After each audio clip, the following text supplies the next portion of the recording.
Hey, this is Chris with APS, and I know a lot of you have been tuning in the last week on LinkedIn, and you've kind of been seeing some of these parts here, and now's the time to really explain to you what those are. So these are the parts that actually made up the original Obi-Wan Kenobi lightsaber from Star Wars A New Hope. That came out in 1977.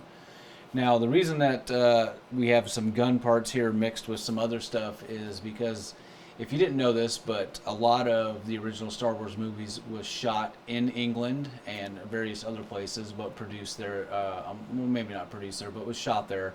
So these are parts that they would have had laying around at the studio. So, you know, they're making war movies back then. So we have a machine gun heatsink. This was a Browning AN M2,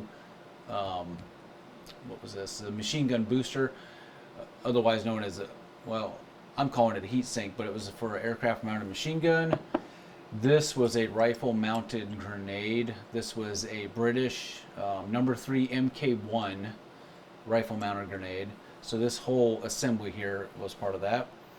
Then we have this. This is the emitter for the lightsaber. This is be known as the emitter, but this is a Rolls-Royce Derwent engine balance tube, or pipe, sorry. And so that's what they're using for that. Then we have a Armitage Shanks sink knob. So this was off I believe a Starlight model produced back in the 1960s.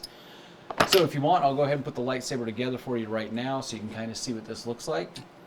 Lightsabers are very iconic to Star Wars. It's one of the most iconic things in the movie. Sorry for the noise that that's making. And the Obi-Wan Kenobi lightsaber, I'm sure this would be debated, but the Obi-Wan Kenobi lightsaber, in my opinion, is the coolest lightsaber of all of them. I know we have the Anakin lightsaber right here, and this is basically a Graflex flash gun assembly right here. So the bulb goes in the top. Here, these little fins are what open that up to make that possible. You've got your little connectors here, and the way that this works is you pull the clamp thing open, you twist this open, and that's where the batteries would go. So pretty low tech, but this is stuff that they would have had on set when they were filming, so you use what you got. And it looks pretty cool when everything's said and done. I mean, a more elegant weapon for a more civilized time. So there you go. Let's finish out the Obi-Wan Kenobi. All right, so then next we have the Armitage Shanks sink knob. Again, the Starlight model.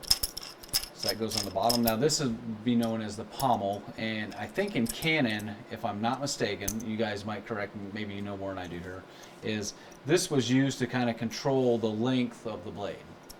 So if you needed a longer blade or a shorter blade, you could turn that. This is pretty fun because if you're making a movie like what you probably just saw, you could use this to change the colors of the blade. You could lengthen the blade with this. There's all sorts of things you can do with this. All right, and then for the emitter, that'd be the balance pipe. I got a little piece that I have to put in there because this threads into the end of the gun-mounted grenade here. 1 second. It's always hard to get this thing started. There we go. So there you go. That is one Obi-Wan Kenobi lightsaber from A New Hope. So if you guys were, like I said, if you guys were tuning in to the LinkedIn and you saw the holograms of the parts, this is what it makes. Anyways, so I hope you guys are enjoying May the 4th. I actually just finished watching the 12th episode for season 7 of the Clone Wars. It's kind of an overlay of what happens in the Clone Wars cartoon with episode 3, Revenge of the Sith. If you haven't seen the Clone Wars cartoons, I highly recommend that you guys go check those out. They're on Disney+. Anyways, this is all I got for you right now. Again, I hope you enjoyed the video earlier, the funny stuff we did at work, and I guess we'll have more to come. All right, thank you guys.